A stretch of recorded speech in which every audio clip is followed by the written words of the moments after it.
Graças a Deus, amados, sejam bem-vindos a mais uma live aí. Vamos, a partir de hoje, abordar nas terças-feiras, voltar ao culto de doutrina, né? Pela live mesmo. É o recurso que nós temos, mas que tenho certeza que seremos igualmente abençoados por Deus, né? Pelo estudo. Deixa eu só tirar aqui a vibração agora. Vamos ver os irmãos que ainda vão entrar, né? Estão se organizando para entrar na live. Sejam bem-vindos aí, Kessia, Igor. Vamos aguardar mais um tempo, só para sermos tolerantes e assim poder contemplar o maior número de irmãos logo no início, né? Temos aí 4. Graças a Paz, meu amado. Estão me ouvindo bem? Conseguem ouvir perfeitamente? Tá com eco? Tá normal?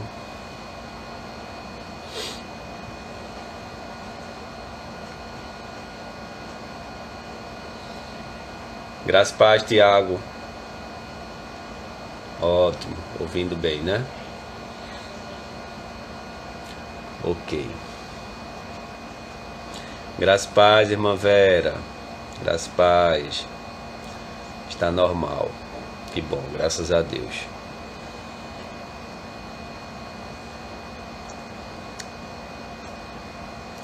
Pensei em transmitir também pelo YouTube, né? Mas aí eu não sei se Ed vai usar o recurso dele aí de gravar, tá? E no YouTube ele é de forma mais ampla, né? Então fica difícil lá para editar depois.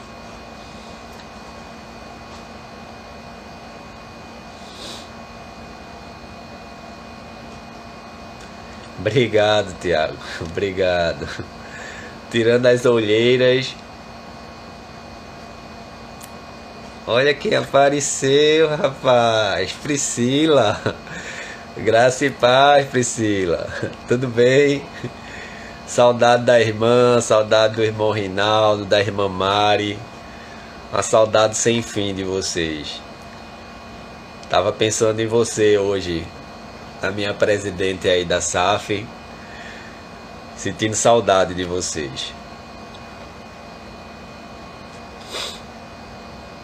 Lembranças aí, o irmão Rinaldo, a irmã Mari. Os irmãos que infelizmente não usam o recurso do Instagram, né? Ficam um pouco privados, né? Desse momento. Mas é o que nós temos para usar, é o que nós podemos usar, né? Irmão Bero aí aparecendo também. Saudades, Bero. Como é que tá você? Semana passada foi o aniversário de Rosibelle. Ameacei ir lá comer um bolinho, mas esse isolamento não permite. Bem, amados, vamos iniciar. Já estamos aí com quase 5 minutos, né, de atraso. Irmãos, a proposta é trabalharmos o assunto eclesiologia, tá? Já trabalhamos esse assunto, então a irmã Elis, por exemplo, Priscila também, né, que sempre está conosco nas doutrinas, né? Sempre estiveram conosco nas doutrinas comum, né, antes da pandemia. Então esses irmãos já acompanharam esse assunto, tá? E aí é importante tratarmos de novo, não darmos andamento agora ao assunto do livro de Apocalipse, porque aí a maioria dos irmãos que acompanham, né, normalmente nas terças-feiras presencialmente, iriam ser privados dessa... Tá travando? Deve ser a sua internet, viu? Irmãos, me digam aí se tá travando, viu? Bero tá dizendo que tá travando. Se tiver, eu desconecto aqui do Wi-Fi, uso minha internet móvel, tá? Que a internet móvel, por incrível que pareça, estava melhor na semana passada e na semana atrasada, tá? Mas se tiver travando, vão me dando um retorno aí pra gente poder ter esse feedback.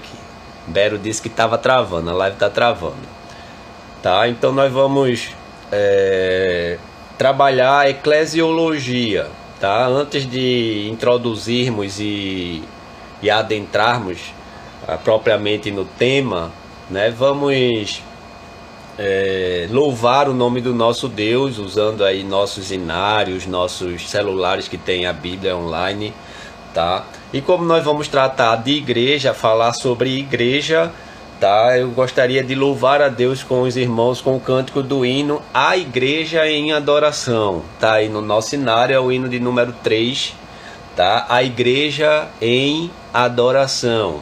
Eterno Pai, teu povo congregado, humilde entoa teu louvor aqui, no dia para o culto reservado, com esperança olhamos para ti.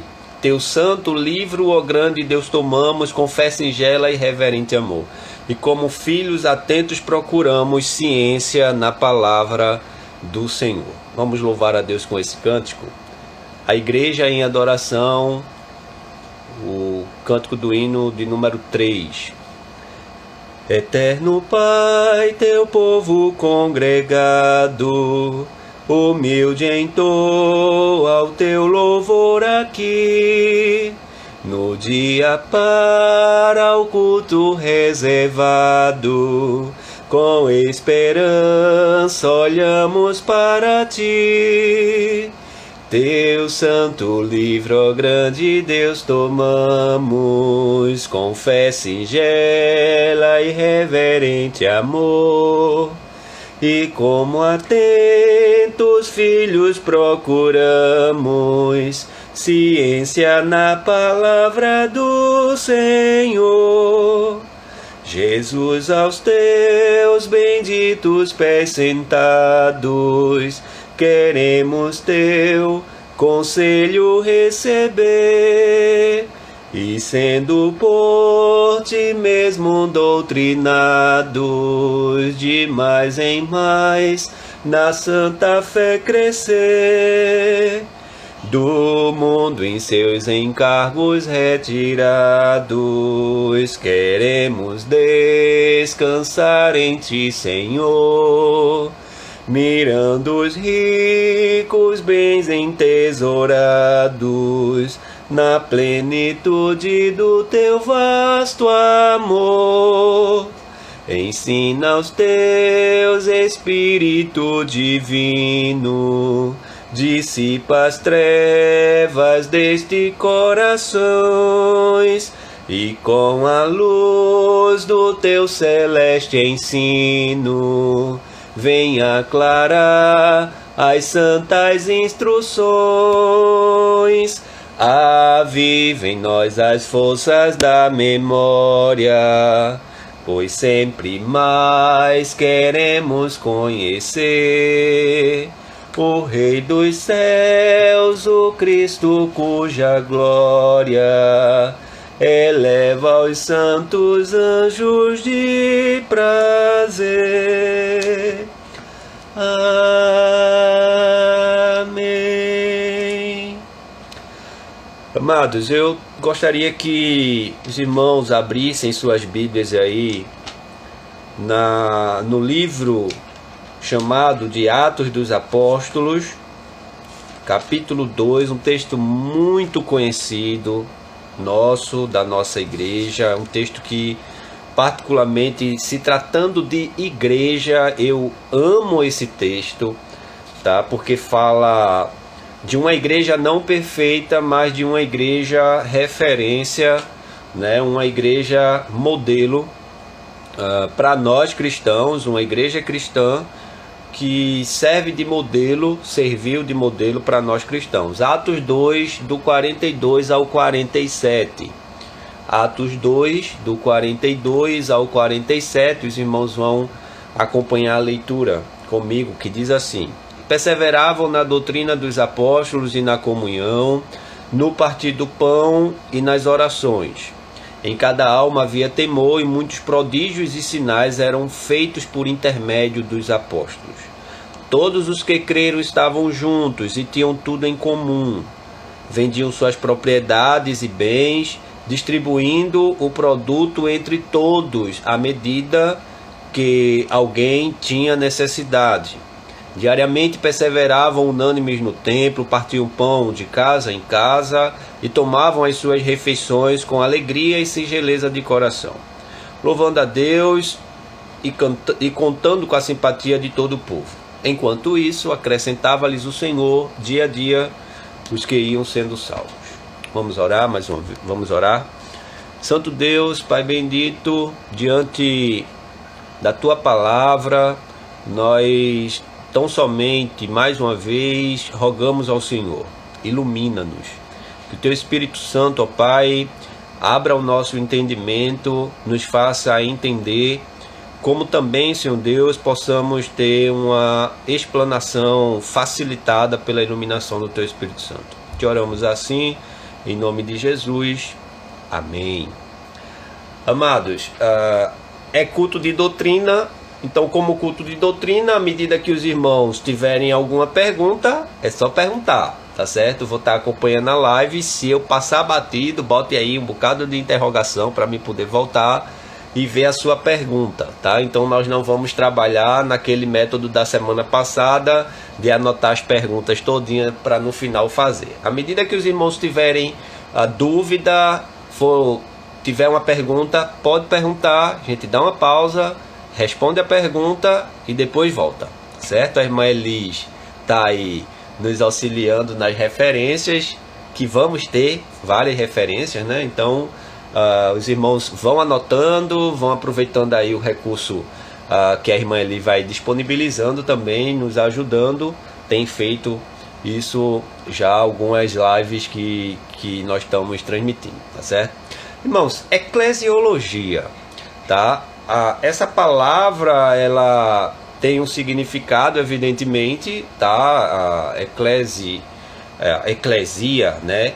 Vem da palavra eclesia mesmo, de reunião, assembleia, né? E logia, estudo. Então, eclesiologia é uma parte da teologia que estuda acerca da igreja, tá? Então, o que nós vamos ver, pastor, nesse período em que o senhor vai estar expondo, fazendo exposição sobre eclesiologia? A gente vai ver a origem da igreja hoje, a introdução, tá? A origem da palavra eclesia, tá? O seu significado. Vai ver essa palavra no decorrer da Bíblia, tá? Onde surge, como surge e a partir de que momento surge a igreja de Deus, a igreja do Senhor, tá? Mais para frente nós vamos ver tipos de governo, nós vamos ver tipos de ofícios, nós vamos ver o multiforme da igreja, ou seja, quando você escuta falar sobre igreja militante, igreja triunfante, igreja visível, igreja invisível, o que é isso? São as multiformes da igreja que as pessoas usam, tá? Então, vamos trabalhar esses temas, o tema é eclesiologia, esses subtemas à medida que nós avançarmos na doutrina, tá? Hoje a gente vai ver essa parte introdutória e aí mais para frente a gente vai vendo essas partes que nós falamos e outras que porventura eu não tenha falado, mas que faz parte do assunto que nós vamos abordar, que é eclesiologia. Aí a primeira pergunta é: onde surge a igreja? Irmãos, quando falar de igreja, desvincule, tá, a questão do templo, tá? Eclesiologia, estudo da igreja, nós vamos falar sobre a igreja orgânica, o corpo de Cristo, não o templo, tá? Então, quando eu falar de igreja, eclesia não era o templo, não era a sede de reunião. Estamos falando de igreja, corpo de Cristo, pessoas, tá? Então, desvincule, desconstrua a ideia de igreja-templo. Quando abordarmos eclesiologia, é o estudo da igreja viva, tá? Das pessoas. É isso que nós vamos trabalhar durante esse período, tá bom? Então, quando surge a igreja? Nós lemos um texto, tá? Que as pessoas, muitos, olham para esse texto e dizem: a igreja nasceu aqui. Atos 2, capítulo 2, de 42 a 47, que ali o escritor Lucas, o médico Lucas, ele descreve como os primeiros cristãos passaram a viver junto com os apóstolos depois da morte de Cristo, sua ressurreição e ascensão. Depois que Cristo subiu aos céus, como viveram ou como viviam os apóstolos junto com aqueles irmãos aqui, Atos 2, 42, tá? Já é um grupo muito grande, não é o que começou de Atos capítulo 1 dos apóstolos, constituindo ali 120 pessoas, agora já tem um número bem maior, tá? Porque já vem depois do discurso de Pedro, quando quase 5 mil ali se convertem, são alcançados. Então o grupo aqui é bom, o grupo aqui é grande, tá? Então, como viviam esses? Então, para muitos entendem que a igreja nasceu aqui, tá? O nosso conceito e o nosso entendimento é que a igreja não nasce aqui em Atos dos Apóstolos, tá? Por que não, pastor? Porque aqui nós estamos falando da igreja cristã.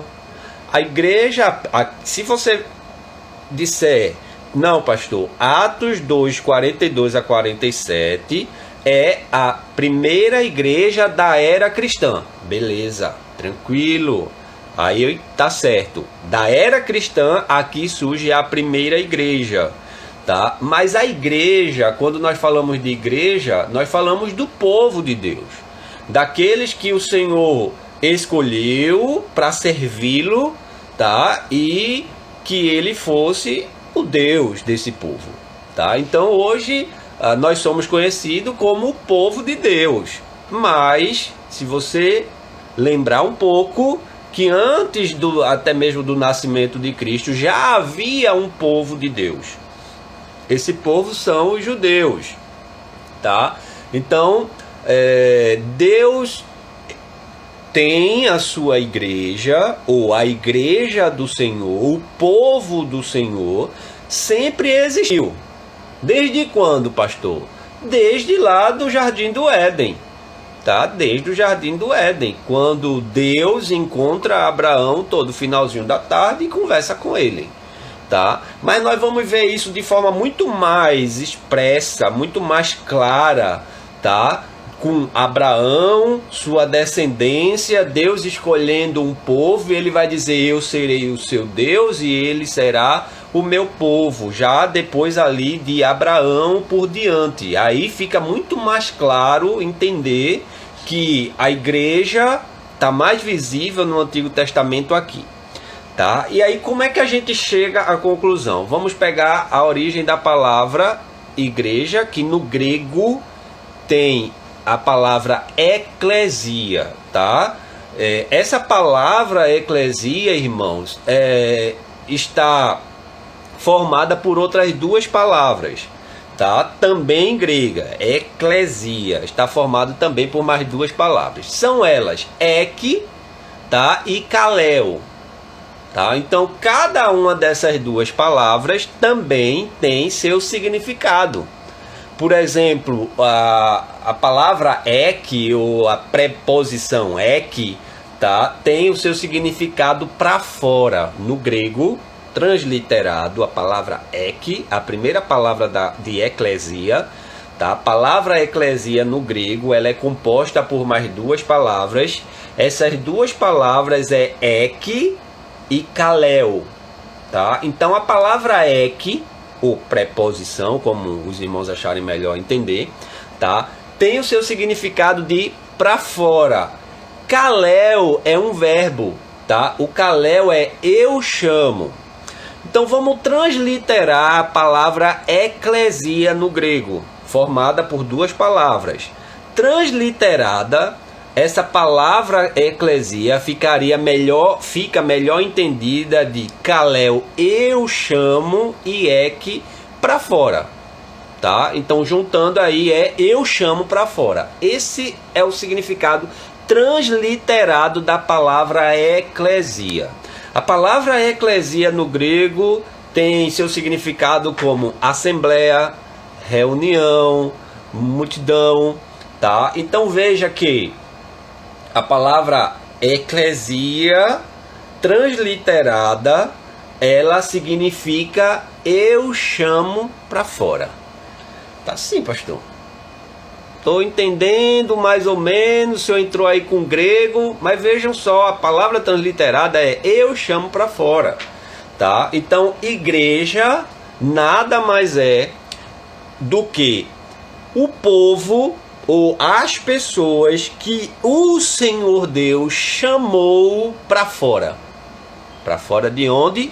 Para fora do mundo, para fora do curso do mundo, para fora ou separado desse mundo em que nós vivemos, do século, tá? Então, o que nós somos como igreja? Nós somos um povo de Deus que Ele chamou, separou, nos tirou para fora do mundo, tá? E aí eu gosto muito de pegar logo no início essa introdução para que nós possamos entender verdadeiramente as implicações do ser igreja, tá? Então, ser igreja constitui em que Deus nos chamou para fora do mundo, mas para vivermos numa bolha, numa bola, isolados ou em quatro paredes, que são os templos, aí sim os templos, não, evidentemente que não.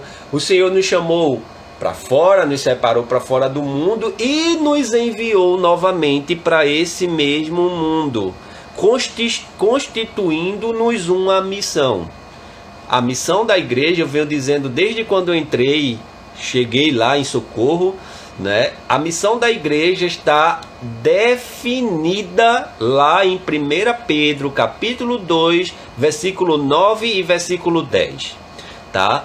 O apóstolo Pedro vai dizer que vós sois sacerdote real, nação santa, povo eleito, raça eleito, povo de propriedade exclusiva de Deus, a fim de proclamardes as virtudes daquele que vos chamou das trevas para a sua maravilhosa luz.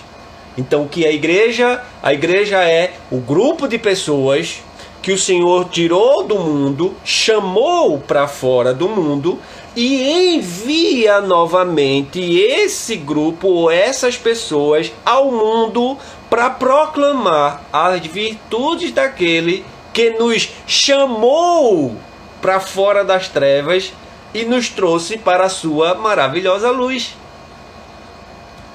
Por isso a importância de trazermos o significado da palavra, o que é essa palavra, como ela está transliterada no seu significado e a implicação que essa palavra tem para a nossa vida como igreja.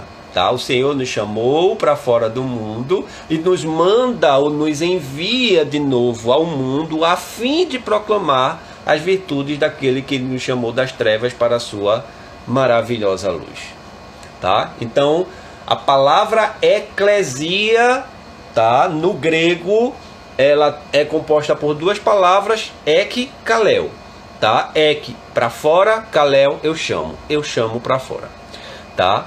E aí, assim a igreja é o conjunto daqueles que são chamados para fora. Estes antes de terem sido chamados foram de antemão conhecidos, predestinados, justificados e serão glorificados, tá? E aqui, meus amados irmãos, surgem as doutrinas bíblicas maravilhosas, chamados, predestinados, justificados, eleitos e glorificados. Tá? Aqui o glorificado entra naquele termo que a gente sempre usa na teologia, no meio teológico, de o já e ainda não, né? Então a mesma coisa é a santificação, já e ainda não, tá? Já alcançamos a santificação, já completamos a santificação, para nós ainda não, para Deus já. Mesma coisa é a glorificação, tá? para nós, ainda nós não fomos glorificados, mas a palavra de Deus diz que Deus já nos vê passeando nas moradas celestiais como com corpos glorificados, mesmo sem ter acontecido ainda a glorificação. Então, o que é a igreja? É esse conjunto de pessoas que foram chamados para fora, tá? Que o Senhor de antemão os conheceu, chamou, predestinou, elegeu, justificou e serão glorificados. Tá? Essa referência de conhecidos, predestinados, justificados e glorificados está lá no livro, na Epístola aos Romanos, capítulo 8, versículo 29 e versículo 30. Tá? O que de antemão ele nos chamou, nos conheceu, nos predestinou, justificou e seremos glorificados. Romanos 8, 29 e 30. Tá? E aí é onde pode surgir a pergunta, sim, pastor? Então, eu entendi até agora, o senhor está falando do grego aí, mas eu quero que o senhor fale para mim também, lá no Antigo Testamento, que não é grego, é hebraico, a origem de onde o senhor tirou que a igreja surgiu lá. E aí eu vou lhe dar 2 textos, tá? O primeiro texto está lá em Juízes, livro de Juízes, lá no Antigo Testamento, Juízes, o segundo livro histórico. Volte comigo lá, Josué, Juízes, capítulo 21, versículo 8. Veja a palavra que vai aparecer lá no Antigo Testamento, tá? Essa palavra eu vou falar ela em hebraico, tá? E aí você vai ler aí essa primeira palavra, assembleia. Lembra que eu disse eclesia? Significa assembleia, reunião, multidão, aglomerado de pessoas. Tá? Então, Juízes 21, versículo 8. Assim diz o texto. E disseram: há alguma das tribos de Israel que não tenha subido ao Senhor a Mispa? E eis que ninguém de Jabes Gileade vieram ao acampamento, à assembleia, tá? Ou a igreja, ou aquele grupo que estava ali reunidos. Estamos falando dos servos de Deus ali, tá? Um outro texto, e aí essa palavra assembleia no hebraico, tá? É a mesma palavra que nós vamos ler agora no livro de 1 Crônicas, aí é um pouquinho mais lá para frente, tá? Você vai aí, Juízes, 1 Samuel, 2 Samuel, 1 Reis, 2 Reis, 1 Crônicas, capítulo 29, 1 Crônicas, capítulo 29, versículo 1. 1 Crônicas, capítulo 29, versículo 1. E aí temos aí o texto que diz assim: disse mais o rei Davi a toda congregação. A palavra mais próxima de eclesia no grego, no hebraico, tá? Quando nós lermos aqui no Antigo Testamento, a palavra mais próxima de eclesia nós vamos encontrar congregação. Congregação. Então, aqui Davi, as ofertas de Davi dos príncipes, o texto vai dizer que disse mais o rei Davi a toda a congregação, ou a toda a igreja, a todo o grupo que ali estava reunido com ele. Tá, pois bem, vamos lá. Congregação, no hebraico, nós encontramos a palavra carral. Carral, tá? E aí, irmãos, chegamos aí no ano 280 antes de Cristo, tá? Opa, voltou, não foi? Então, chegamos no ano 280 antes de Cristo, tá? O que é que acontece? Aqui tem antes de Cristo, mas depois de Cristo, tá? O que é que acontece? A língua grega predominava, tá? Ali já a região, a língua grega, tá? Aqui ainda não tinha o Novo Testamento, era só o Antigo Testamento, tá? Então, a língua grega predominava, tá, ali quase que universalmente, assim como o inglês hoje, tá? Mais ou menos isso. Então, como só tinha o Antigo Testamento no hebraico, surge aí a necessidade dos gregos. Os irmãos sabem que os gregos, tá, da época eram os intelectos, tá, eram os sábios da época. Então, surgiu a necessidade de traduzir o Antigo Testamento para a língua grega, tá? Então, essa tradução deu-se o nome de Septuaginta. Eu acredito que, se não todos, a maioria dos irmãos já ouviram falar dessa palavra, Septuaginta, tá? E aí, pastor, por que surge esse nome? Por que colocaram esse nome? Porque todo o Antigo Testamento foi traduzido por 70 teólogos, tá? Num prazo aí de aproximadamente 70 dias. Então, Septuaginta, de 70, tá? No ano 2000, no ano de 280 depois de Cristo. Então, quando eles se deparam nas palavras congregação, quer ver um outro exemplo que nós lemos antes de ontem no culto de manhã, quando Moisés recebe de Deus a ordem de instituir a Páscoa. Aí ele diz que Moisés ele deveria falar a toda a congregação. Então, quando a Septuaginta, a tradução do hebraico para o grego, chega nessas palavras, encontra a palavra carral. Essa palavra carral, que é no hebraico, a tradução dela para o grego, encontra-se a palavra eclesia, ou seja, congregação, carral, e eclesia no grego, igreja, tem o mesmo significado, tá, para os tradutores da Septuaginta. Logo, nós entendemos que congregação ou a congregação citada no Antigo Testamento era a igreja do Senhor, o povo de Deus, que já era a igreja, tida como a igreja, o povo de Deus do Antigo Testamento. Então, logo, a igreja corpo, eclesia, não surge em Atos capítulo 2, versículo 42 a 47 e assim por diante, mas que ela já vem permeando toda a história da palavra de Deus desde o Antigo Testamento, mais precisamente e expressivamente ali com Abraão sendo o pai das grandes nações, tá? Então, essa parte é a parte introdutória do assunto, tá? Nós não vamos aqui trabalhar a questão dos ofícios do governo ainda não. Vamos trabalhando aos poucos, tá? Os escritores do Novo Testamento viram nessa palavra carral, de uso comum em seus dias, a ideia da igreja de Deus.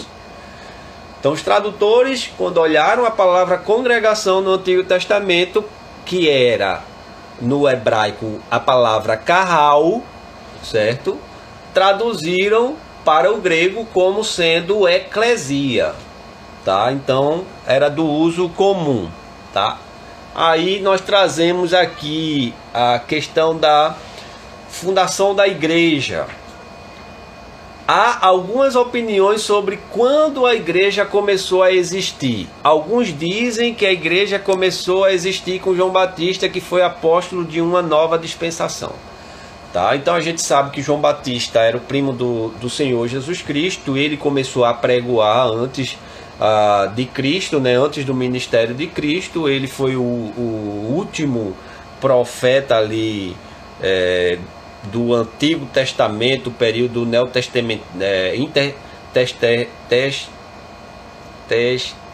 testamentário, perdão, amados. Então surge aí alguns entendendo que a igreja foi fundada com João Batista. Como nós já falamos, essa ideia de igreja, povo de Deus, para quem chegou depois, entrou depois.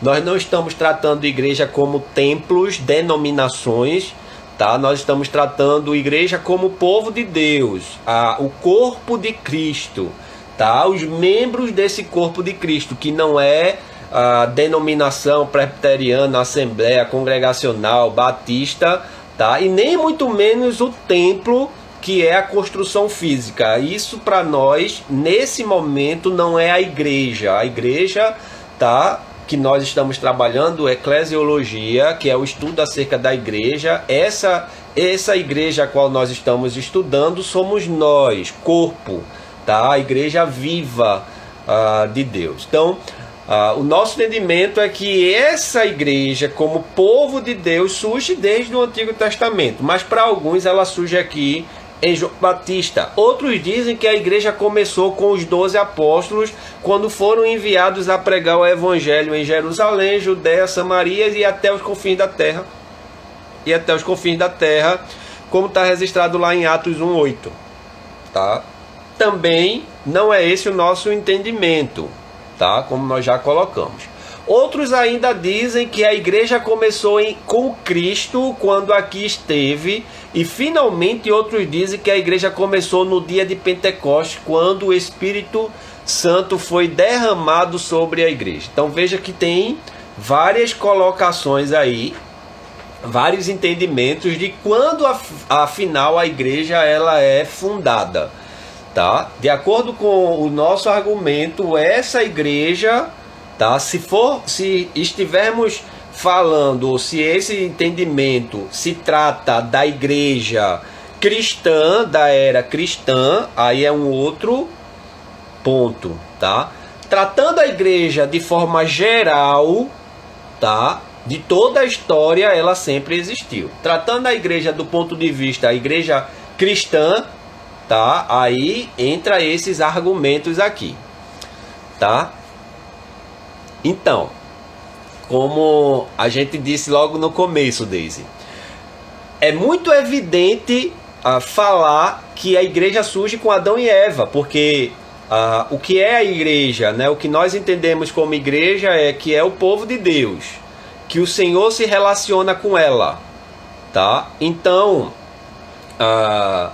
esse povo, ele começa com Adão e Eva, começa com os dois lá no Jardim do Éden. Havia ali um encontro, tá? Apesar de Gênesis não entrar nos mínimos detalhes, tá?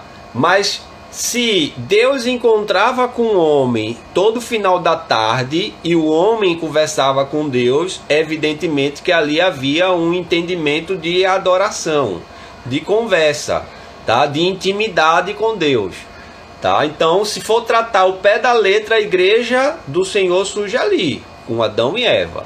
Mas isso fica muito mais claro no Antigo Testamento a partir de Abraão, tá? Que Abraão, ele é chamado por Deus, tá? Recebe a promessa de Deus para ser pai de uma grande nação, tá? E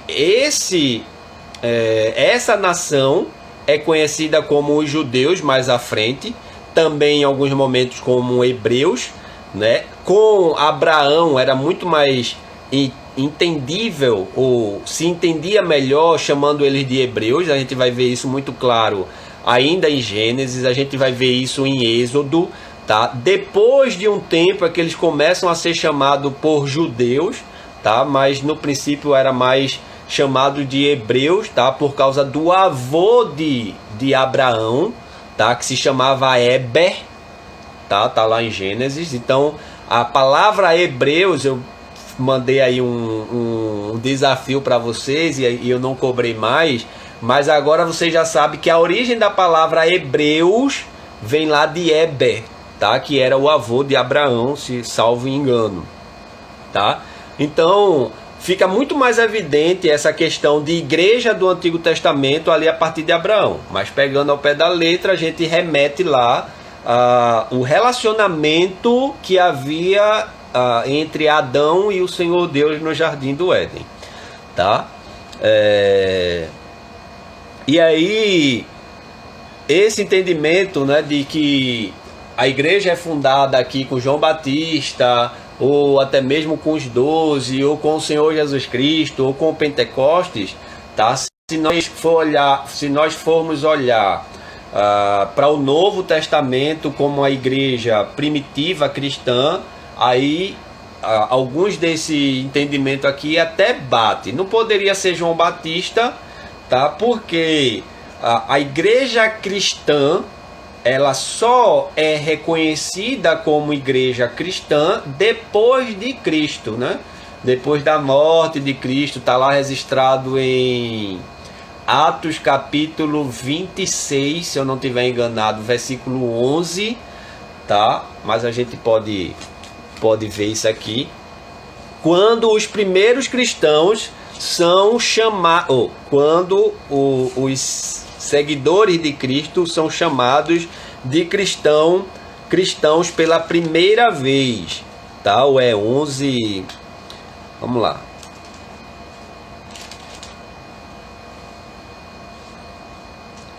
Tá? Então, não poderia ser com João Batista, ser chamada igreja cristã, porque ainda Cristo não havia iniciado o seu ministério ali, né? Então não tinha como a igreja primitiva cristã ser chamada já de igreja, a igreja ter fundado nesse parâmetro com João Batista, tá? Porque João Batista antecede o Senhor Jesus Cristo, tá?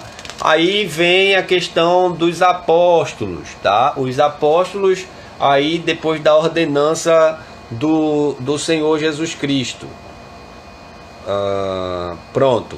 Capítulo 11 de Atos dos Apóstolos, 11, a partir do 19, onde tem que os discípulos são chamados cristãos em Antioquia, tá? Então, esse termo cristão, ele só vai surgir, tá? Só vai surgir aqui em Atos dos Apóstolos, capítulo 11, versículo 19, tá? A partir do versículo 19, onde os discípulos vão ser chamados de cristão pela primeira vez, tá? E aqui vale salientar que eles são chamados de cristãos pela a proximidade ou a semelhança que eles tinham com Cristo, tá? Então hoje não é diferente, nem todo mundo ou nem toda a igreja que está dizendo ser cristã o é de fato. Entendem? Por quê, pastor? Porque os cristãos foram chamados de cristão pela primeira vez lá em Antioquia. E eles foram chamados de cristãos por parecerem com o Senhor Jesus Cristo, por ensinar as mesmas coisas que o Senhor Jesus Cristo, por andar como ele andou, falar como ele falou, certo? Então hoje, muitos que estão se dizendo aí ser cristãos, tá? Se não se parecem, não se assemelham com o Senhor Jesus Cristo, tem uma tem uma contradição, que eu só sou cristão, só posso ser chamado de cristão ou me considerar cristão se eu me parecer com Cristo, tá? Então esse conceito de que a igreja foi fundada com João Batista, com essa perspectiva de a igreja cristã primitiva, não consegue ser, não conseguimos defender, porque João Batista antecede a Cristo, tá? Se é com os apóstolos, pode ser também, tá? Por conta dessa ordenança, não só pela ordenança. Nós vamos ver a igreja cristã, como eu disse, muito mais evidente, tá? Aqui em Atos 2, 42 a 47, quando descreve como eles viviam. Não é que aqui já, tá? Da era cristã. A igreja da era cristã, depois que Cristo é assunto aos céus, fica um grupo de 120 pessoas, tá? Conforme está registrado em Atos capítulo 1. Tinha ali um grupo de 120 pessoas, tá? Depois desse grupo, em Atos capítulo 2, no discurso de Pedro e na descida do Espírito Santo na festa de Pentecostes, esse grupo aumenta expressivamente, porque ali estavam 16 nações de idiomas diferentes, tá? E ali, com a descida do Espírito Santo, os irmãos, a igreja, os 120 falaram no dom de línguas, tá? E essas 16 nações que estão registradas lá em Atos capítulo 2, se você ler e contar, vai ver que eram 16 nações. O texto vai dizer, haviam ali naquele momento, residindo em Jerusalém, muitos povos de outras nações, tudo judeu, tá? Aí ele vai dizer, olha, tinha Parto, tinha da Pérsia, tinha da Antioquia, tinha de Jerusalém, tinha de toda parte do mundo, 16 nações, ou 16 idiomas diferentes, tá? Então, quando os apóstolos, eles recebem, através do Espírito Santo, o dom de língua naquele momento, tá? Ou, se os irmãos preferirem, o dom de idiomas, tá? De línguas estrangeiras e não estranhas, de desconhecida, tá? Então muitos ali passam a crer, são convertidos, diz o texto lá. Se você voltar, vai ver que o texto fala, Atos capítulo 2,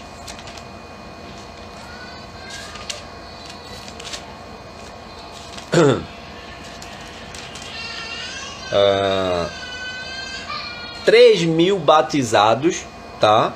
Logo aqui nesse primeiro discurso. Mais na frente, em um outro discurso de Pedro, nós vamos ver que mais quase 5.000 cristãos, né, são ali batizados, são convertidos. Então nós não estamos falando de uma igreja pequena, de uma comunidade pequena, estamos falando de algo grande, tá? Então a igreja cristã, ela começa a caminhar, a galgar, certo? Essa referência, irmã Elis, está lá em capítulo 2, versículo 37, tá? De quase 3.000 batizados, tá? Então,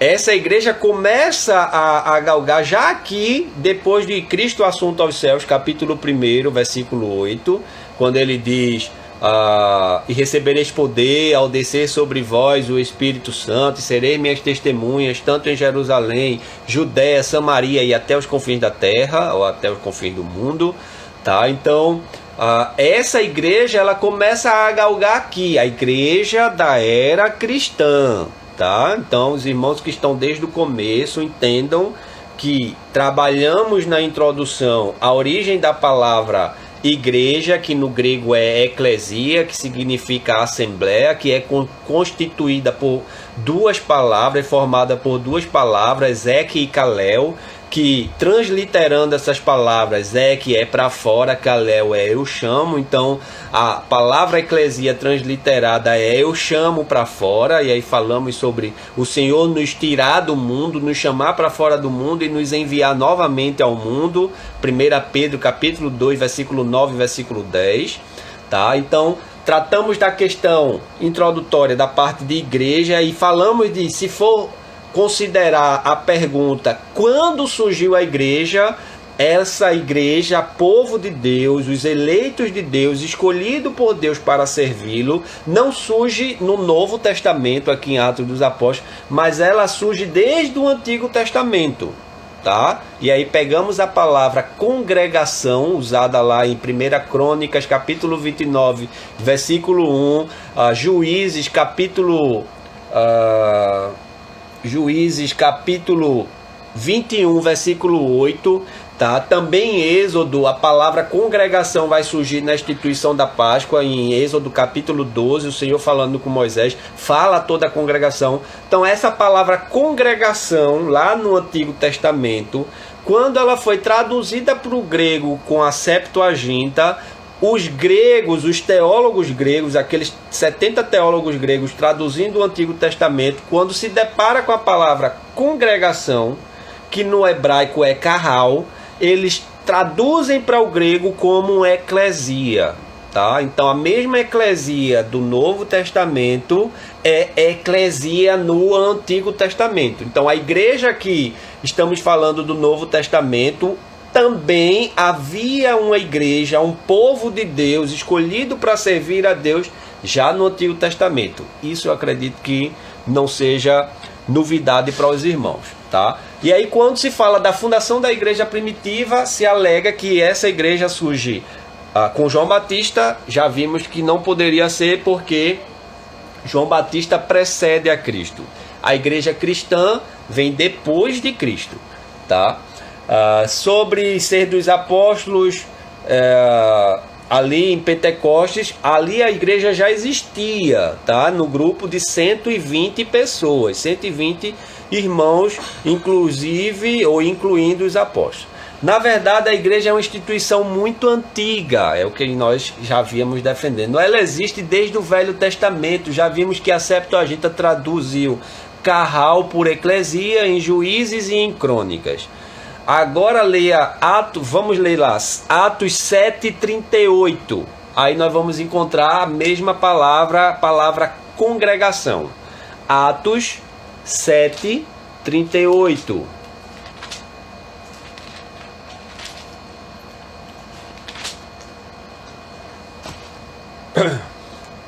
Atos 7:38 diz: é este Moisés quem esteve na congregação no deserto. Tá? Aqui há uma citação, tá? do diácono Estevão, na defesa do diácono Estevão, ele se defendendo, ele cita Moisés. E quando ele cita Moisés no versículo 38 do capítulo 7, ele diz: é este Moisés quem esteve na congregação, tá? No deserto, com um anjo que lhe falava no Monte Sinai, e com nossos pais, o qual recebeu palavras vivas para nulas transmitir. Tá? Então essa congregação aqui em Atos dos Apóstolos, citado pelo diácono Estevão, tá? Essa citação dele está lá em Êxodo capítulo 19, versículo 1 a 20. Êxodo 19, 1, Êxodo 20, 17 e Deuteronômio, capítulo 1, do versículo 1 ao 33. Todos esses textos nós vamos encontrar a palavra congregação. Tá? Então, essa congregação, o termo congregação em grego é eclesia e no hebraico é carral. Dessa forma, concluímos que o povo de Israel era a igreja do Velho Testamento. Veja que nós já vimos isso na introdução. Nós só estamos ratificando dentro do que nós já levantamos no estudo. Está aqui na minha filinha. O iPad está bem aqui de lado. É por isso que de vez em quando os irmãos estão vendo que eu estou olhando para o lado. Tá? Então, a congregação do Antigo Testamento era o povo de Deus. Tá? A igreja do Senhor. A igreja do Velho Testamento não deu lugar à igreja do Novo Testamento, mas a igreja do Novo Testamento foi enxertada na igreja do Velho Testamento. Eita, pastor, complicou tudo agora. Não, o que é que nós estamos dizendo? Aquele povo do Antigo Testamento, tá? Que seguiu todo o Antigo Testamento, os judeus, continuaram sendo povo de Deus, tá? Com Cristo, lembrem. Tá? Vocês já estão cansados de ouvir esse texto, tá? João capítulo 1, versículo 11, versículo 12, ele vai dizer: veio para os seus não o receberam, mas todos quantos receberam, deu-lhes o poder de serem feitos filhos de Deus. Quem são esses? Esses são nada mais, nada menos do que os judeus. Então, quem era a igreja do Antigo Testamento? os judeus. Então, essa igreja do Antigo Testamento não deu lugar à igreja do Novo Testamento. Do tipo, cessou a igreja do Antigo Testamento, agora é a igreja do Novo Testamento. Não, mas a igreja do Novo Testamento ela é enxertada na igreja do Velho Testamento. Como isso se deu? Capítulo 1, versículo 12 de João diz: mas todos quanto receberam, deu-lhes o poder de serem feitos filhos de Deus, a saber, os que creem no seu nome.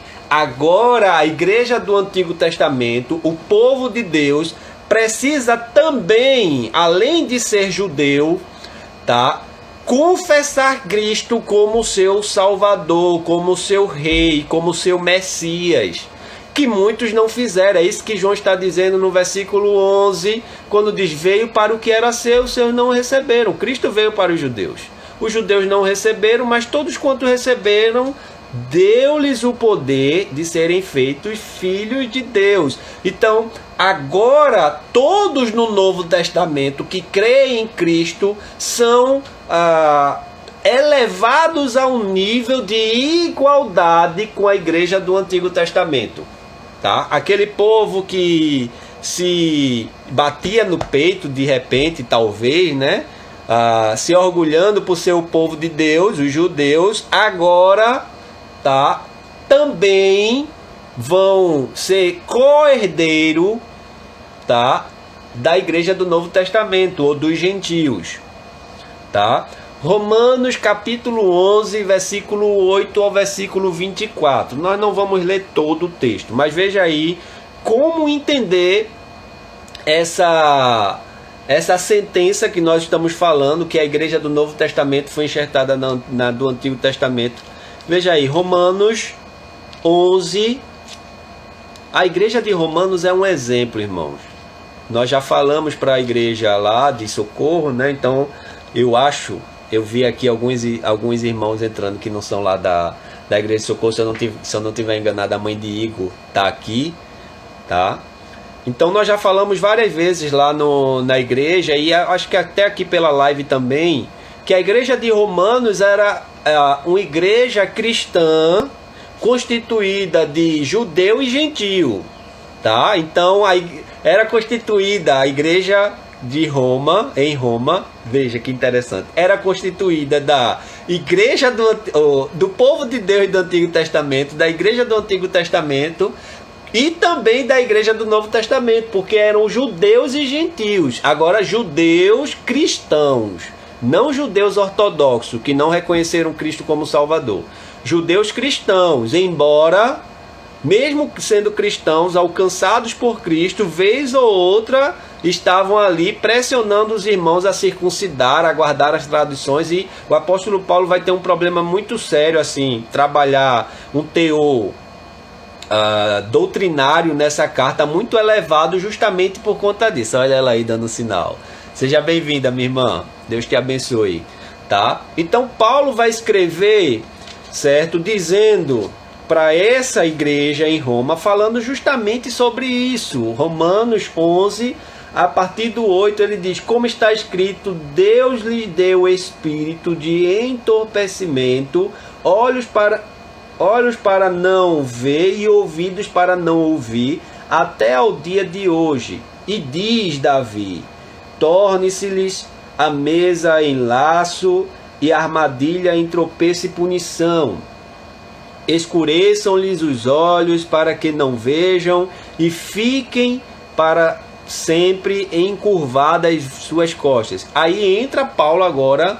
Eu estava lendo, tem nada a ver esse texto que eu estava lendo, tá, irmãos? Eu estava lendo do versículo 8, eu não sei porquê, mas a referência é do versículo 8. O pastor tá voando aqui. Desculpe, irmãos, eu vi 11, mas é 11 de 8 a 24. Aí o apóstolo Paulo, a partir do versículo 11, começa a trabalhar a questão da rejeição de Israel, não é final, tá? E aí ele vai trabalhar essa questão dizendo: pergunto, pois, porventura tropeçaram para que caíssem? De modo nenhum, mas pela sua transgressão veio a salvação aos gentios, para pôr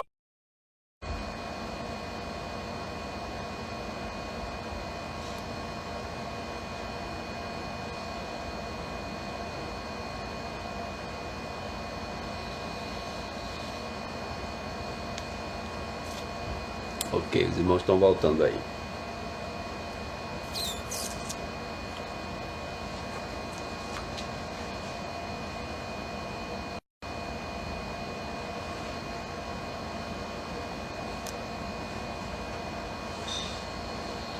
Ok? Tá? Então o apóstolo Paulo nesse texto ele vai tratar justamente essa questão das duas igrejas. Judeu, gentil, agora são a mesma igreja. Uma se achegou à outra, tá? Através e tão somente do sacrifício de Cristo na cruz do Calvário. A diferença entre uma e outra é que a igreja do Velho Testamento era essencialmente judaica e a igreja do Novo Testamento é constituída de judeu e gentil, tá? Enquanto no Antigo Testamento era só judeu, no Novo Testamento agora as igrejas serão constituídas de judeus e gentios, tá? Nem todo judeu, tá, recusou Cristo como seu Salvador.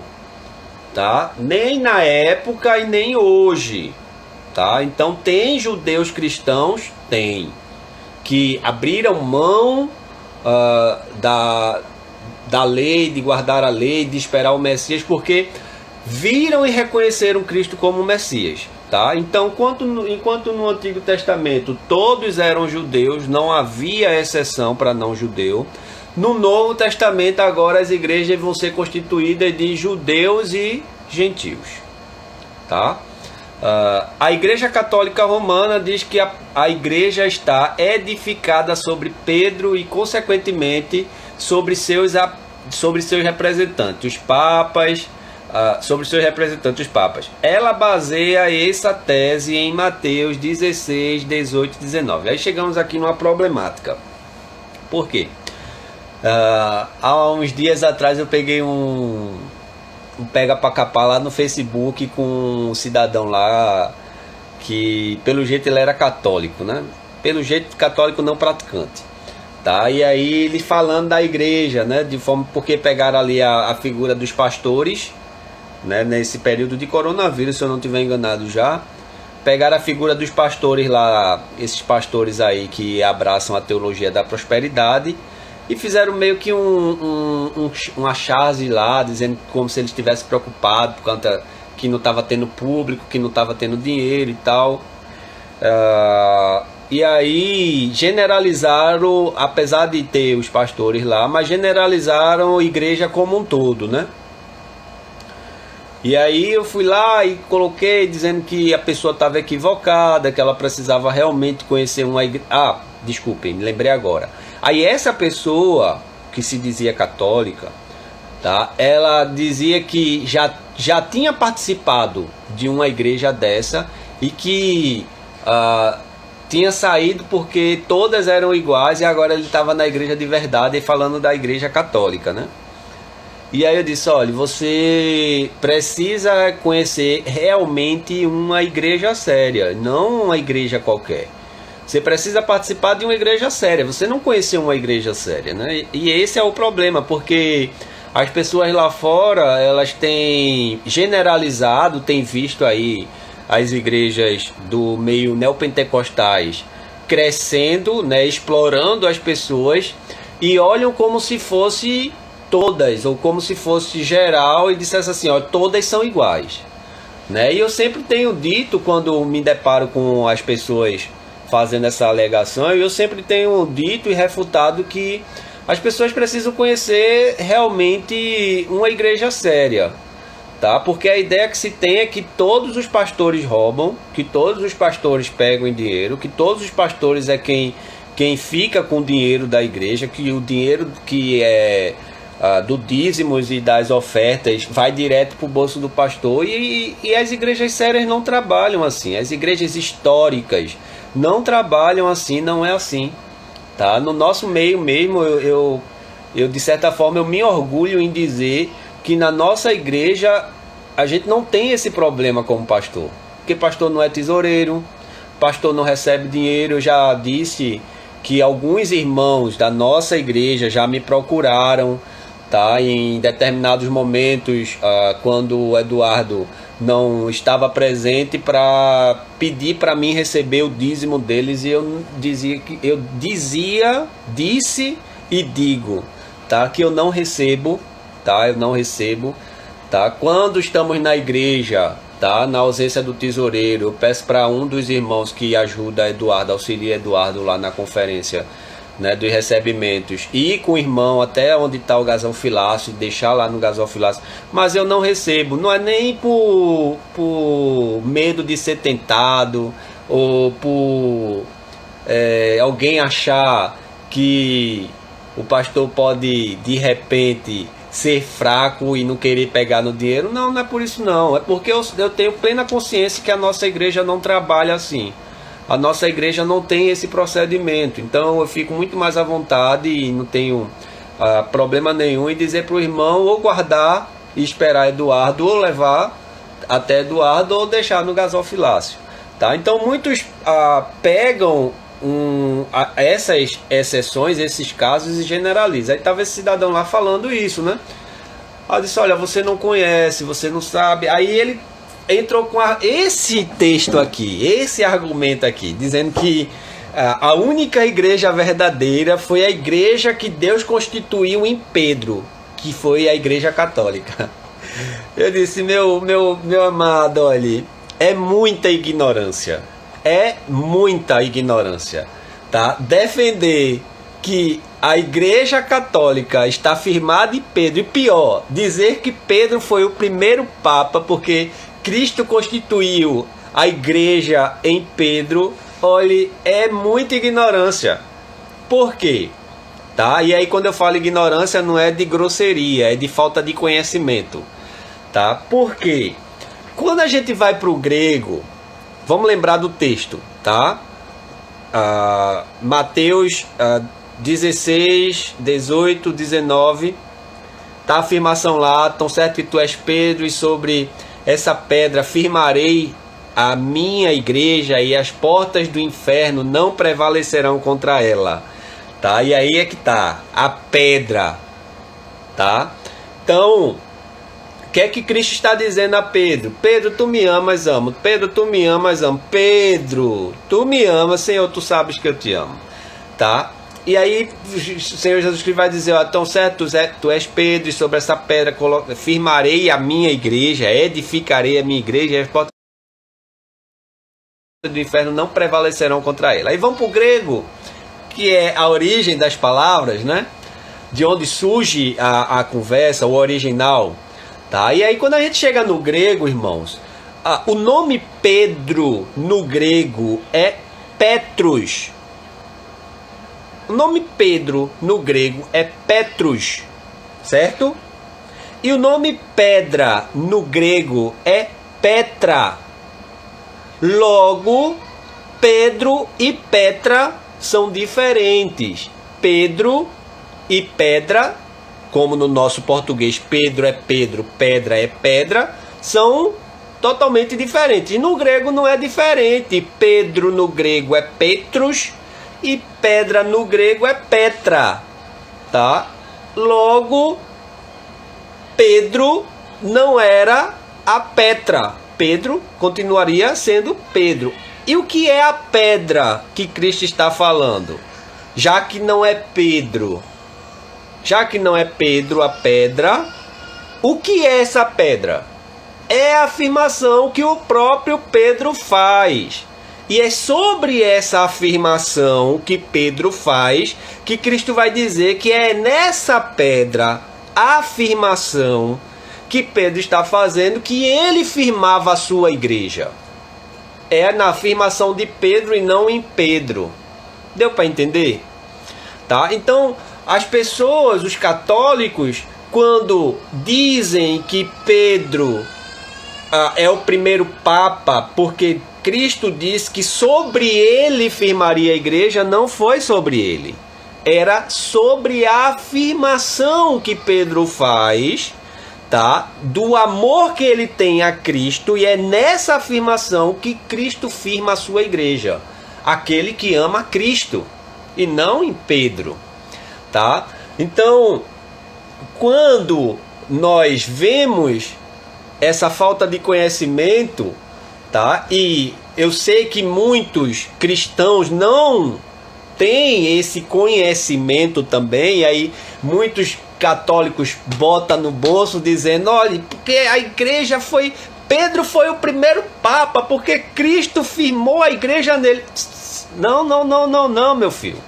Tá? Não, porque Pedro em grego é Petrus e pedra em grego é Petra. Então são distintos. O que Cristo está afirmando e onde Cristo está afirmando a sua igreja, nada mais, nada menos é do que na afirmação que Pedro faz.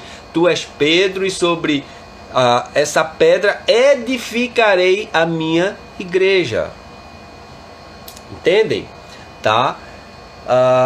Caso Cristo quisesse dizer que a igreja seria edificada sobre Pedro, usaria a expressão mais simples como tu és Pedro e sobre ti, Pedro, que seria a pedra, eu edificarei a minha igreja. Mas não foi isso que Cristo disse. Cristo disse totalmente diferente. É na pedra, que não é Pedro, que eu firmarei a minha igreja. A Bíblia diz claramente sobre quem a igreja, ou sobre quem a igreja está edificada e quem é a sua cabeça e chefe. A igreja é edificada e o cabeça da igreja não é Pedro, mas é o próprio Cristo, tá? 1 Coríntios, a gente não vai ler toda a referência, mas eu vou citar a referência para você anotar e ler em casa, tá certo? E ler aí na sua casa. 1 Coríntios 3, 10 e 11, Efésios 2, 20, Efésios 5, 23, 24, Colossenses 1, 8. Ou 1,18, perdão, vou repetir. 1 Coríntios 3, versículo 10 e versículo 11. Efésios 2, 20. Efésios 5, 23 e 24. Colossenses 1, 18. Irmã Eliane, a senhora perdeu, se não pegou, perdeu a explicação ou a refutação de quando os católicos dizem que Pedro foi o primeiro papa porque Cristo firmou a igreja em Pedro, edificou a igreja em Pedro, tá? E nós estamos dizendo que Cristo firma a igreja lá, que ele fala, é na afirmação de Pedro, na pedra ou na afirmação que Pedro está falando. Pedro em grego é Petra, Pedro em grego é Petrus, e pedra em grego é Petra. Isso mesmo, minha irmã. Tá? A afirmação que Pedro faz é reconhecendo o próprio Cristo, tá? Senhor, tu sabes de todas as coisas e sabe que eu te amo, tá? Lembre que Pedro também, o próprio Pedro vai falar sobre pedra na sua epístola. Veja aí comigo. 1 Pedro. A pedra que foi rejeitada. Lembra dessa passagem que Pedro vai falar? Ficou como pedra angular, a pedra rejeitada por homens. É justamente isso que Pedro vai tratar aí na sua primeira epístola também, tá? Os crentes são casas espirituais de Deus. Pronto. Capítulo 2, 1 Pedro, capítulo 2, tá?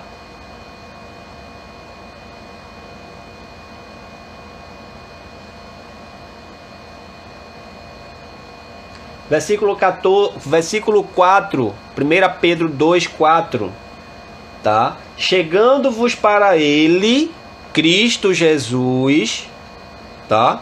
Chegando-se para ele, Cristo Jesus, a pedra que vive, rejeitada sim pelos homens, mas para com Deus eleita e preciosa. É Pedro quem está dizendo isso, não é Cristo se referindo a Pedro.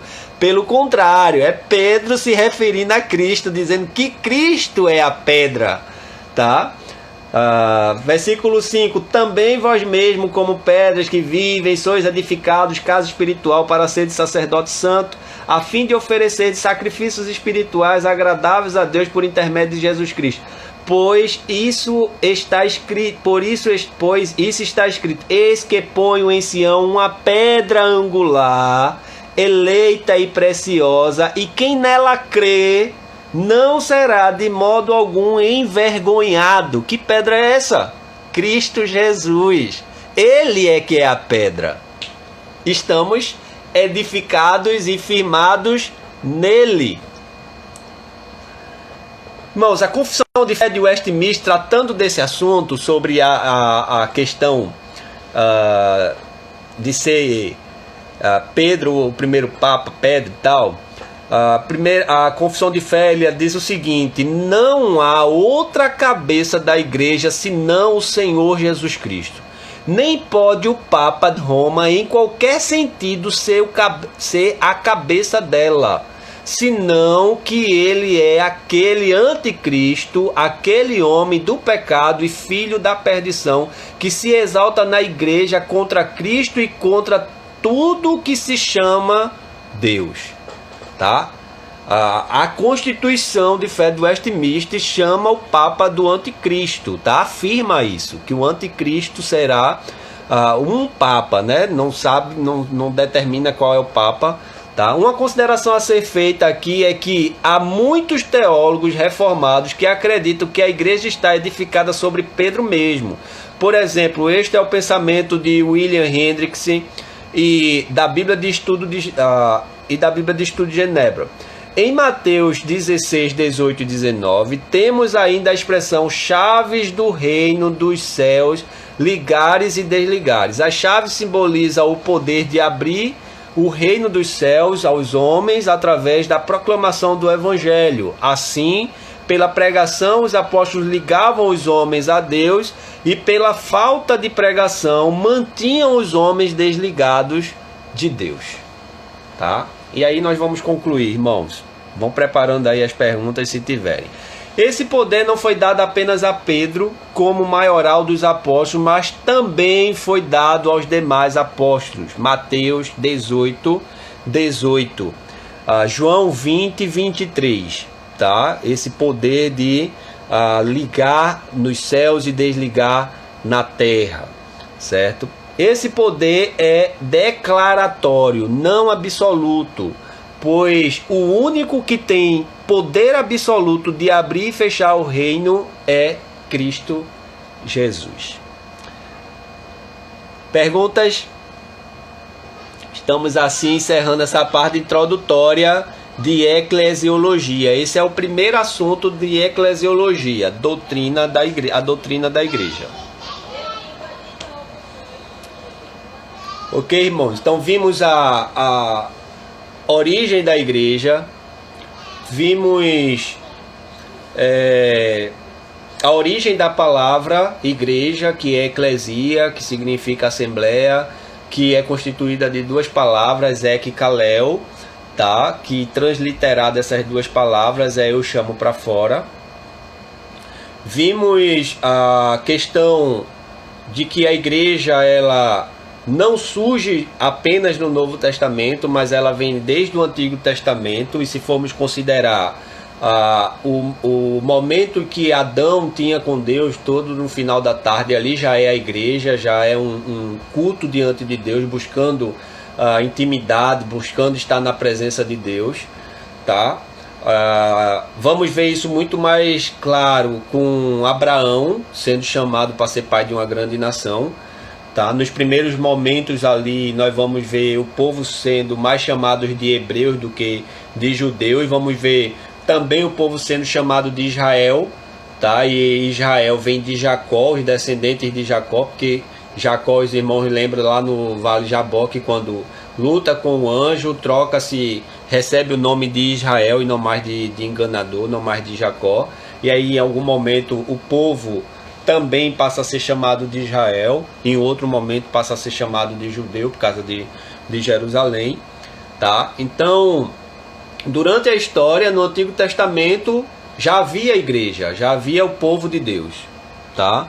Já havia um povo eleito e escolhido por Deus para ser diferente e servir a Deus, tá? Essa igreja do Antigo Testamento, ela continua até Cristo. Depois de Cristo, ela também continua, porque os judeus é uma raça que vai continuar, evidentemente que agora não mais privilegiado por ser o povo de Deus. Agora, por não receberem a Cristo, eles também agora vão dividir essa questão da salvação com os gentios, tá? E isso aprove a Deus fazê-lo, tá? Todos quanto creem agora, não mais judeus, mas todos quanto passarem a crer em Cristo, recebem o poder de serem feitos filhos de Deus. Falamos que tem alguns entendendo que a igreja começa com João, outro com os apóstolos, outro no dia de Pentecostes. Essa igreja da era cristã pode até ser considerada ali depois dos apóstolos, né, Pentecostes e tal, mas fica mais evidente nos relatos de Atos dos Apóstolos eles serem chamados ali no capítulo 11, no versículo 24 e diante.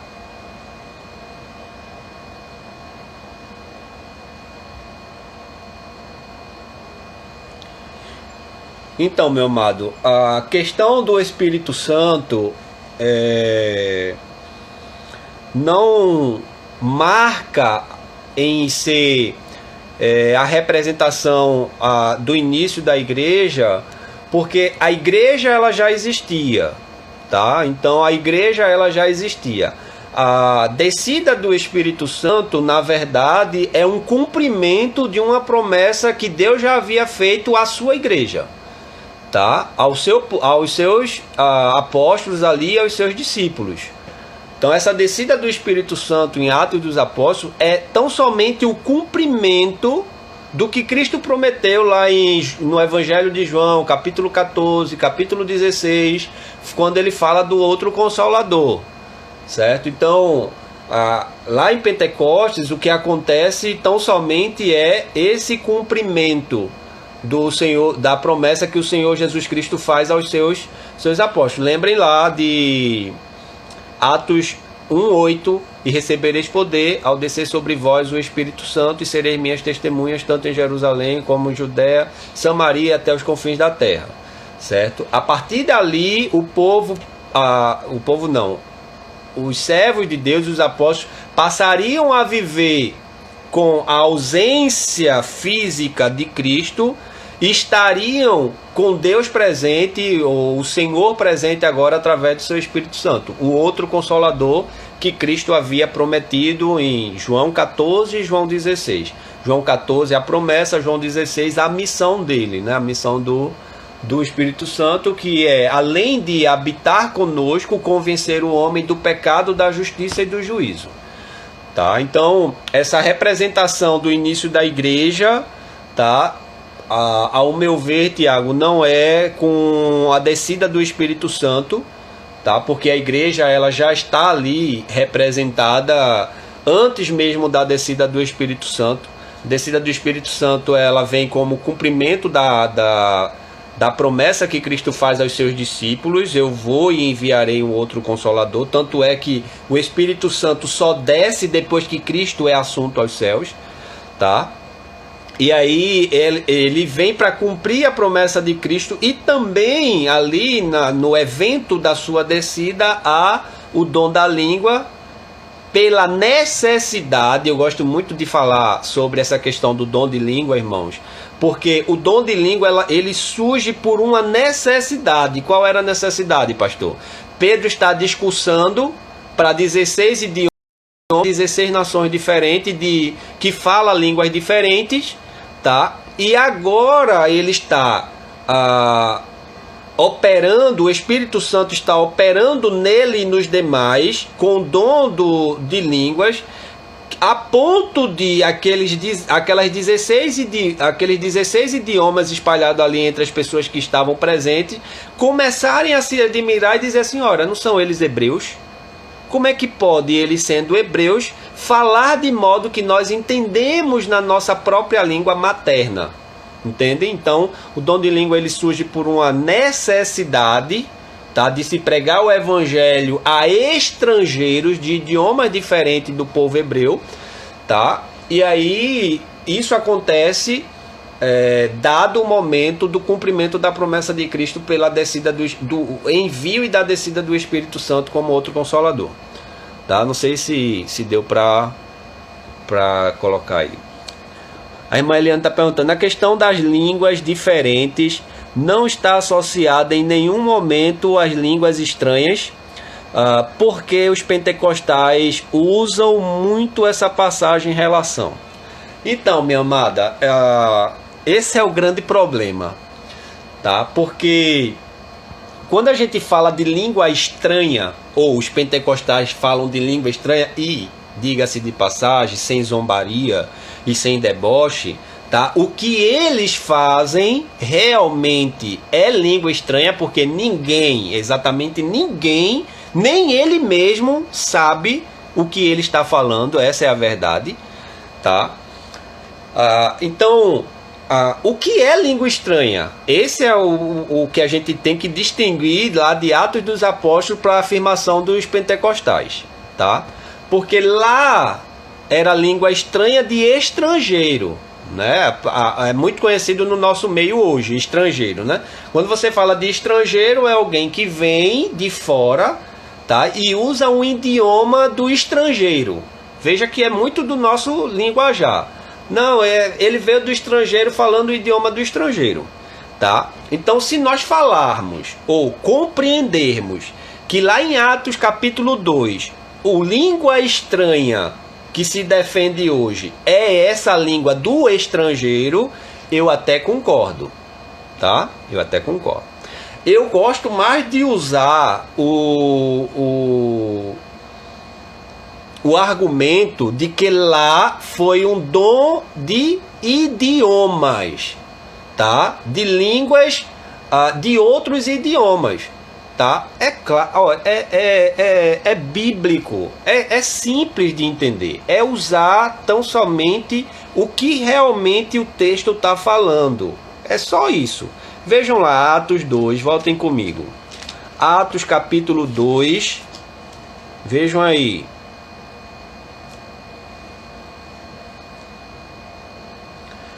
O discurso de Pedro, veja, então Atos 2 a partir do 14, acompanhem comigo, tá? Então se levantou Pedro com 11 e erguendo a voz advertiu-os nesses termos: varões judeus e todos os habitantes de Israel, tomai conhecimento e atentai nas minhas palavras. Esses homens não estão embriagados, como vides, como vindes pensando, sendo esta a terceira hora do dia, tá? Mas o que ocorre é que foi dito por intermédio do profeta Joel: e acontecerá nos últimos dias, diz o Senhor, que derramarei do meu espírito sobre toda a carne, vós, filhos e filhas, profetizarão, vós, jovens, terão visões e sonharão os vossos velhos. Até sobre os meus servos e sobre as minhas servas derramarei do meu espírito naqueles dias e profetizarão.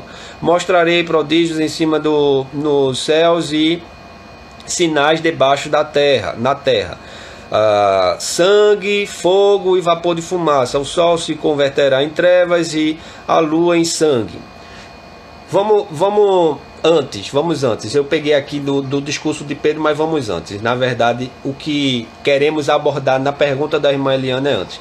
Capítulo 2, versículo 1. Ao se cumprir-se o dia de Pentecostes, estavam todos reunidos no mesmo lugar. De repente veio do céu um som, como de um vento impetuoso, e encheu toda a casa onde estavam assentados.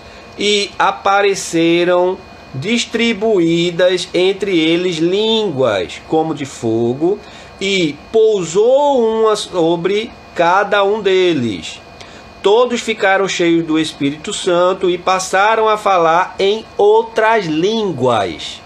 Vejam, a palavra aqui é línguas, tá? Então, pousou sobre cada um deles uma, e eles passaram a falar, cheios do Espírito Santo, em outras línguas, segundo o Espírito lhes concedia que falassem.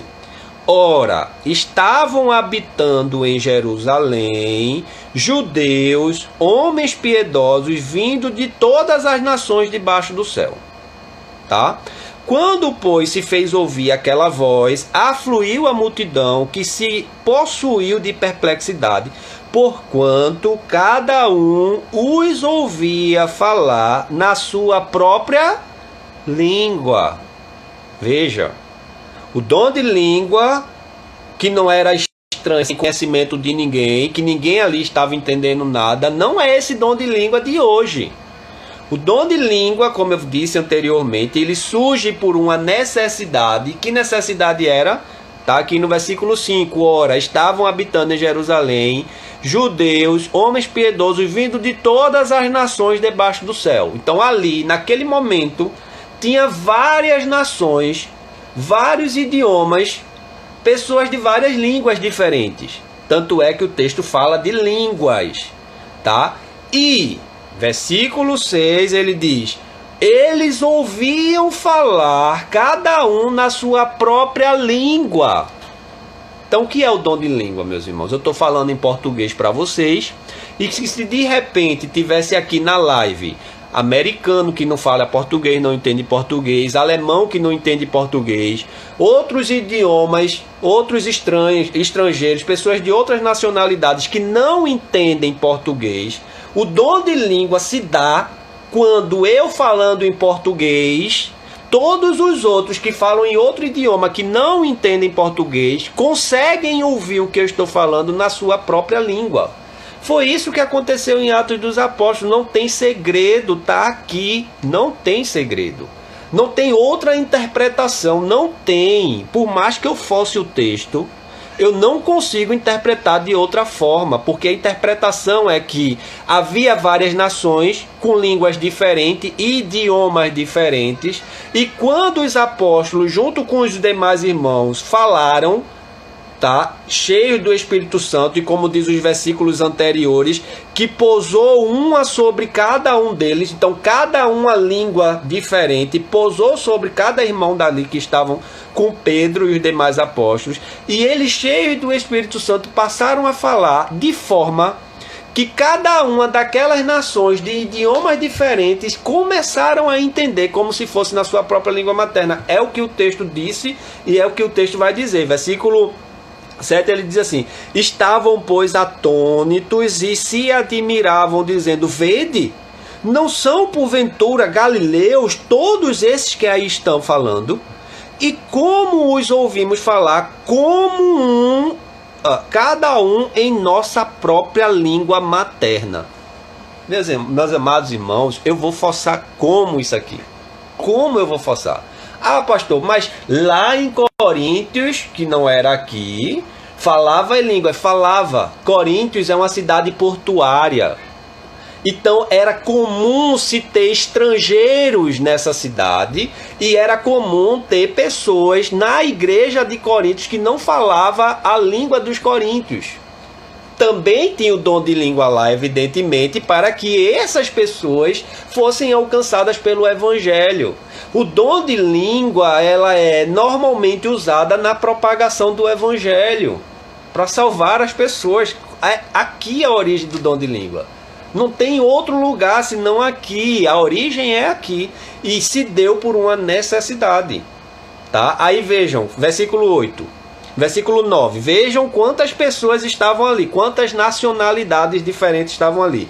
Partos, medos, elemitas e os naturais da Mesopotâmia, Judéia, Capadócia, Ponto e Ásia, da Frígia, da Panfilha, do Egito e das regiões da Líbia, nas mediações de Cirene, e romanos que ali residiam.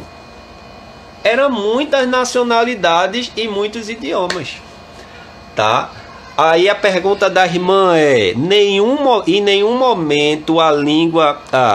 a questão das línguas diferentes não está associada em nenhum momento a línguas estrangeiras. Se for estranhas, ou a línguas estranhas, se for estranha no sentido de que ninguém entenda, não está ligado em nenhum momento a esse tipo de línguas estranhas. Tá? A língua ou outro idioma Tá? O dom de língua está diretamente ligado a idiomas onde pessoas que não entendem a língua daquele que está falando entendem na sua própria língua materna, como foi em Atos dos Apóstolos. Porque os pentecostais usam muito essa passagem em relação? Usam a passagem, tá? Sem nem talvez prestar atenção no que o texto está dizendo. Porque, meus amados irmãos, mesmo um não crente lendo o texto com a devida interpretação do texto de português, vai perceber que essa língua aqui não era a língua que ninguém conhecia, não era a língua desconhecida, era a língua em que essas 16 nações entendiam na sua língua materna. Ok, irmã? Irmãos? Quer que tá aqui? Minha mãezinha, assinado Ed. Mais alguma pergunta, amados? Estamos aí 9 horas da noite. Ultrapassamos nosso tempo, mas aí a vantagem é que cada um está na sua casa, né? Talvez sentado no sofá, talvez deitado na cama, sentado na mesa, tomando café, tá? Mas cada um está em casa, então não tem a preocupação de terminar logo para ir para casa por conta do perigo. A hora do chá, né, Rio? Eita, chazinho, viu? Que saudade. Que saudade desse chá que traz uma comunhão muito grande pra gente. Ok, amados? Semana que vem, deixa eu só ver o tema que nós vamos tratar na semana que vem, o subtema.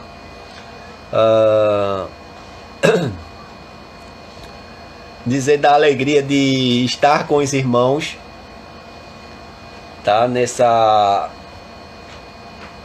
live, né? Podendo aí falarmos de forma mais doutrinária e podendo dividir conhecimento, né? Partilhar conhecimento com os irmãos. É sempre bom poder estar com os irmãos, seja à distância, através das lives, seja na questão presencial, que é muito melhor, né? Mas estamos juntos, irmãos, em pensamento, em espírito, estamos juntos, sim. Pronto, semana que vem a gente vai falar sobre a organização da igreja, tá? Então, Deus não planejou fundar a igreja e jogar assim como quem planta batata e dizer aí, se virem, tá? Mas Deus fez a igreja, instituiu a igreja e a instituiu para que ela fosse organizada. Vamos ver o que é que Deus está dizendo aqui. Então, na verdade, o dom foi o poder que Deus deu aos discípulos para falar aos discípulos falar para cada nação que estava ali. Exatamente isso, minha amada. Exatamente isso. E aí você talvez pergunta assim, sim, pastor, mas isso não pode se repetir nos dias de hoje, não? Pode. Eu não nego. Comumente, nós presbiterianos não negamos, tá? Que não possa acontecer. Até pode, tá? Até pode. Porém, entretanto, todavia, com a frequência que acontecia nesse período aqui para a evangelização, tá? A gente não defende. A gente não defende, tá? O que pode acontecer, evidentemente, é que Deus use em um determinado momento, tá? De forma isolada, o dom de língua para alcançar uma pessoa que está num determinado local, numa determinada igreja ou num determinado momento de evangelização e que não fale na língua em que está sendo pregada e assim o Senhor use, tá? Agora, defender isso, contemporaneizar, tá? O dom de língua como nós vemos hoje de forma banal e de forma desorganizada é o que a gente não defende. A gente não defende, eu não consigo defender. Tá? E aí, pastor, língua estranha. Não era estranha, era língua conhecida. As pessoas sabiam os idiomas que estavam sendo falados e entendiam, eram línguas que se entendia. Tá? Não era eita, não era isso, tá? Era palavras que se entendiam. Pastor, e a língua dos anjos? Que tanto se fala também na língua dos anjos. Tem problema nenhum em de falar da língua dos anjos, não. O que era a língua dos anjos? E aí, vamos para a Bíblia. Também, de novo, né? Para variar. Pegue todas as referências que falam que os anjos falaram aos humanos. Pegue todas as referências. E aí você comece a questionar você mesmo. Qual era o idioma que eles usavam para falar com esses seres humanos? Vamos lá, vamos imaginar. Quando Jacó está lutando com o anjo ali no Vale Jabó, que tem aquela conversa entre eles. Qual era a língua que você acha que o anjo estava falando para Jacó? Se não fosse o mesmo idioma dele, melhor dizendo. Você acha que tinha um outro idioma e de repente Jacó também recebeu o dom de interpretar a língua do anjo? Eu acho que não. Vamos para Daniel, quando Daniel está orando ali já por um tempo e o anjo chega para Daniel e diz: olha, Daniel, tua oração já foi ouvida, já foi atendida, porque há uma luta espiritual e tal. Qual era o idioma que aquele anjo estava falando para Daniel? Você acha que era um idioma secreto? E aí Daniel ficou sem entender a mensagem. Vamos para Maria, mãe do Senhor Jesus Cristo, quando o anjo chega para ela e diz: Maria, tu és bem-aventurada, porque no teu ventre sairá o Salvador. Que idioma esse anjo estava falando? Era um idioma diferente do idioma de Maria e Maria ficou sem entender a mensagem. Vamos para o próprio José também, quando o anjo fala com ele através de sonho. Era um idioma do anjo, secreto, ninguém sabe. Entendem? É questão tão somente de interpretação. Tá? Surge uma outra pergunta aqui. Onde está na Bíblia que a interpretação de línguas, quando um fala, tem que ter intérprete? Está lá em 1 Coríntios. Tá? 1 Coríntios, o apóstolo Paulo vai falar por conta da bagunça que há na igreja. Tá? Essa mesma bagunça, não vou dizer que é a mesma não, mas muito parecido com o que nós vemos hoje nas igrejas pentecostais, que é um barulho só. E aí Paulo vai dizer: gente, pare com isso. Eu falo vários outros idiomas também. Tá? Eu poderia estar falando vários outros idiomas, mas para que falar vários outros idiomas quando muitos não vão entender? Para quê? Eu não preciso falar de forma que ninguém entenda. Tá? Então, basta um ou dois, cada um na sua ordem. Quando um falar, o outro se cale. E fale se tiver intérprete. Por quê? Porque você falando com dom de língua, quem é estrangeiro e ele entenda na língua dele, tudo bem. Mas quem não entende precisa saber o que é que está sendo dito. Precisa se entender o que é que está sendo dito. Ou quem fala em língua, fale só para si. Quer falar para que não tenha intérprete, que ninguém entenda, então fale só você e Deus. Se você acha que há necessidade de falar em língua com Deus, se Deus não vai entender o teu idioma natural.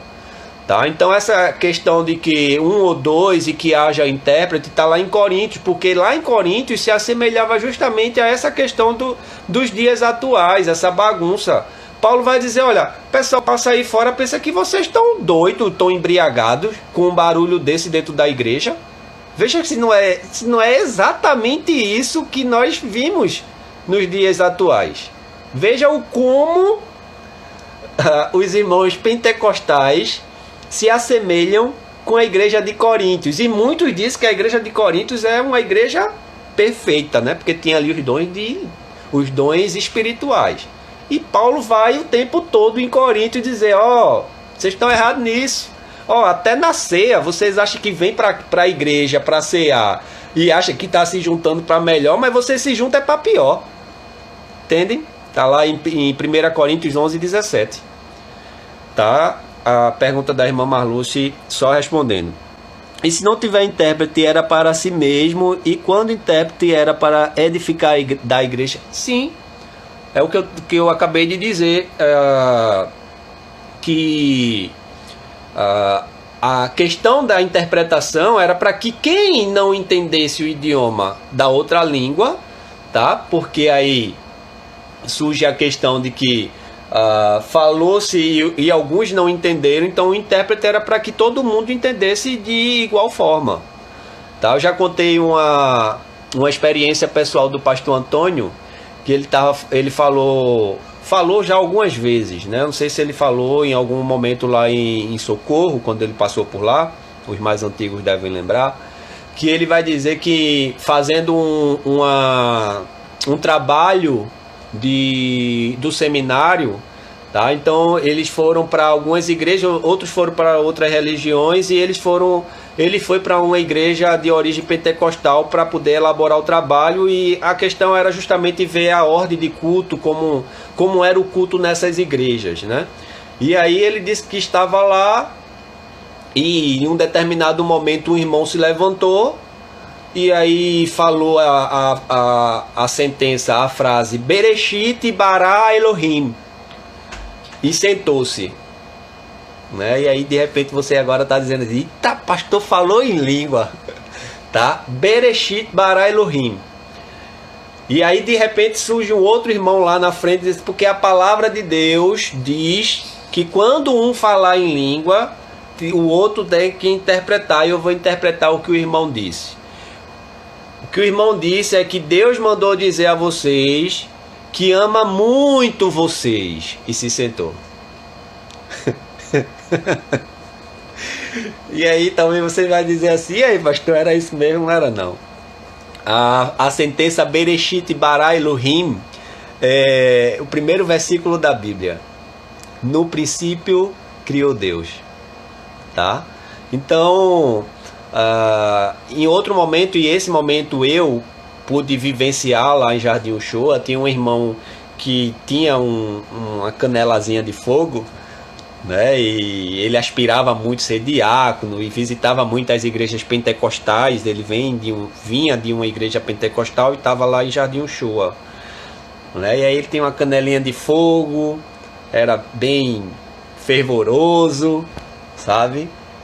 E aí quando orava, os limiares do templo se abalavam. Enfim, aí uma vez ele chegou para o pastor Antônio pedindo para que o pastor Antônio pudesse escrever algumas palavras no grego e no hebraico, para ele poder memorizar essas frases, para quando ele estivesse numa dessas igrejas que ele costumava frequentar de linha pentecostal, ele poder falar essas palavras, tá, no grego e no hebraico, e quem estivesse lá, tá, ver que ele estava falando em línguas, tá? Então o pastor disse, meu irmão, não precisa disso, o irmão não precisa fazer isso, tá? Não precisa de nada disso, tá? Deixa eles para lá, vamos viver a nossa fé, o nosso entendimento. Tem muito disso também, irmãos. Para quem conhece um pouco, né, as igrejas pentecostais, eu frequentei quando muito novo, ainda criança, quando era o show ali pequenininho. Ainda cheguei aí algumas vezes à Assembleia de Deus, e a gente vê que há uma pressão muito grande, né, para que as pessoas falem, para que as pessoas tenham o dom da língua, de revelação, de interpretação. Uma outra vez chegou uma irmã lá para o meu vizinho, não crente, a esposa dele é crente da Assembleia, mas ele não era crente.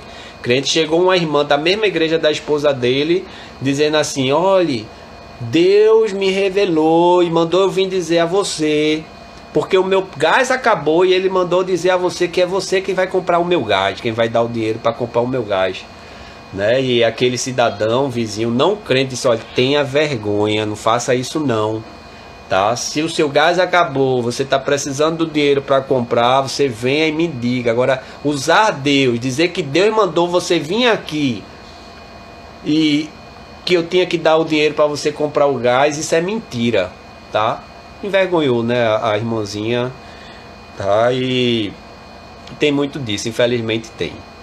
tá? Mas aí eu espero ter alcançado aí a graça de explicar aos irmãos sobre essa questão do dom de língua, tá? Embora não é o assunto, mas está no assunto de todo jeito, porque aí Atos dos Apóstolos, né? Beiramos ali o capítulo 2, 42 a 47, que o dom de língua já antecedeu aí esse texto. Ok? Semana que vem vamos ver que Deus não só fundou a igreja desde o começo lá do Antigo Testamento, como ele organizou essa igreja, como ele preparou essa igreja de forma organizada, tá? Terça-feira, 19h30, se permitir. Mas não esqueçam, domingo tem culto normal, culto e escola dominical, tá? 9 horas da manhã, culto matinal, 10 horas escola dominical, 18 horas o culto vespertino. Vamos orar. Senhor Deus, Pai bendito, graças te damos graças, Senhor Deus, por essa oportunidade de juntos, ó Pai, podermos meditar na Tua Palavra, de poder trazer, Senhor Deus, assunto concernente à Tua Palavra, aos Teus ensinamentos. Te agradecemos, Senhor Deus, por todos que puderam passar por aqui na nossa conexão e também, ó Pai, aprender e extrair ensinamentos, Pai, preciosos da Tua Palavra. Fica conosco no restante da semana, nos livrando de todo mal, nos protegendo, Senhor Deus, de todo mal, tá? Em especial, ó Pai, essa pandemia e o vírus que assola o mundo, o Senhor esteja nos guardando, Senhor Deus, também dele. Possamos, Senhor Deus, voltar às nossas atividades sãos, Senhor Deus, e poder nos reunir novamente com o Senhor na Tua casa para adorar o Teu nome. Assim te oramos, te agradecemos em nome de Jesus. Amém. Receba a bênção, irmãos, que a graça do Senhor e Salvador Jesus Cristo, o amor de Deus, nosso eterno Pai, a comunhão e a consolação do Divino Espírito Santo esteja sobre nós, sobre todo o povo de Deus espalhado na face da terra, agora e para todo sempre. Amém e amém. Ok, agora podemos ir. Fiquem em paz. Obrigado por terem voltado e descansem, tá? Um bom descanso para vocês. Bom fim de noite. Tchau, tchau.